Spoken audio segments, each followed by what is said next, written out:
Hi, it's Dustin Lanier. Thanks for listening.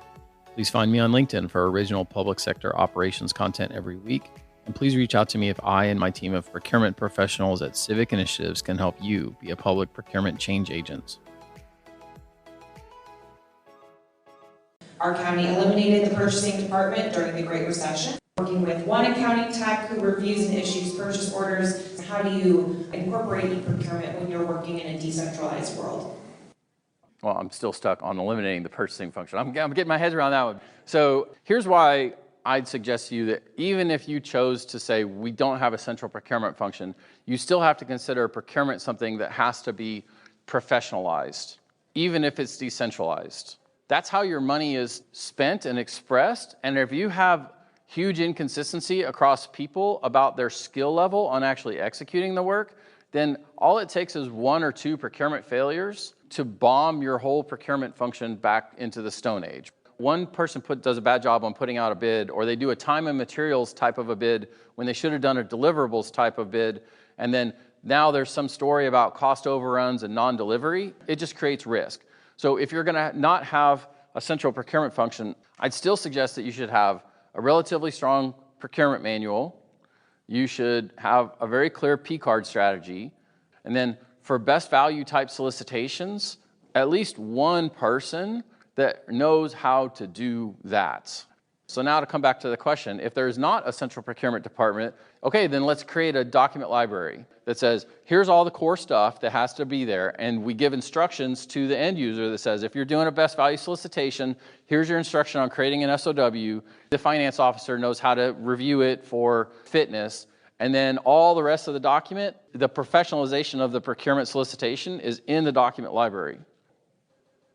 And you spoke about the importance of, I think you said, professionalizing, the procurement function, which I think is absolutely true. And so you may have to justify the addition of staff or the addition of a procurement agent, something like that in your organization, especially if you're working in a decentralized world. You still want to have that core function.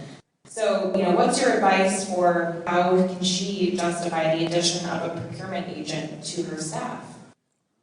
So this is the method by which we are visualizing and communicating with our vendor community.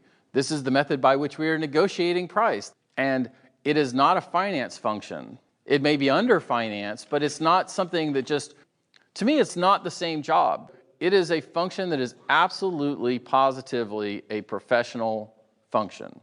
And even if you only have one, and then you say, your job is to take all the small stuff and get it under contract with the least muss and fuss. Set up a P-card program, get us on some master contracts. The job is to make sure that we are protected and contracted for all the small stuff, and then you help advise departments on the big stuff, on how to think about the requirement elicitation, and how could they set up something that will create an environment where vendors will want to bid and that we will be able to manage. We haven't even talked about contract management. That's the whole other part of this thing. Contract management isn't a legal function. It is a business function. Because we enter into a contract not to sue or to win in court, we enter into contract to get an outcome. So a contract manager is encouraging people along the way to fulfill their responsibilities. It's encouraging the department not to change the middle in the middle and then yell at the vendor for doing something that was never part of the contract. It ensures that we are able to enforce our business relationships. So contract management is a business function. When contract management fails, it is a legal function. But again, if you don't have a procurement person, then you probably don't have anybody doing contract management. That's where procurement fits in.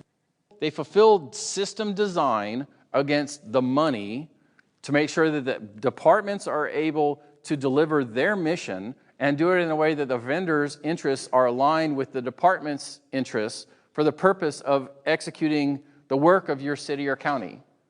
And if you don't have that function, then those pieces are falling into little pockets, but there's no central focal point for that activity.